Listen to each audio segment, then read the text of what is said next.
Especially ఇప్పుడు ఈరోజు మన పాపన్నపేట మండలంలో మీ అందరికి కూడా తెలుసు ఎమ్మెల్సీ ఎలక్షన్ కోడ్ కూడా రావడం జరిగింది.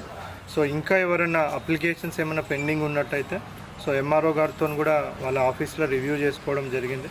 సో పాపన్నపేట మండలంలో మొత్తం ఏవైతే టీచర్స్ కాన్స్టిట్యున్సీకి కానివ్వండి, గ్రాడ్యుయేట్ కాన్స్టిట్యున్సీకి కానివ్వండి సంబంధించిన అన్ని ఫామ్స్ కూడా మొత్తం కూడా డిస్పోజ్ అయిపోయేసి ఇప్పుడు ప్రస్తుతానికైతే ఒక్క ఫామ్ కూడా పెండెన్సీ లేదు. సో అవన్నీ కూడా ఫామ్ డిస్పోజల్ కూడా చూడడం జరిగింది. యాజ్ పర్ రూల్స్ ప్రకారంగా ప్రాపర్ ప్రొసీజర్ ఫాలో అయ్యి ఆ ఫామ్స్ అన్ని కూడా ఎంఆర్ఓ గారు డిస్పోజ్ చేయడం జరిగింది. సో అదేవిధంగా మనకి ఆల్రెడీ డేట్స్ కూడా అనౌన్స్ అయినాయి కాబట్టి సో పోలింగ్ స్టేషన్ కూడా ఇప్పుడు విజిట్ చేయడం జరిగింది మన జిల్లా పరిషత్ హై స్కూల్లో.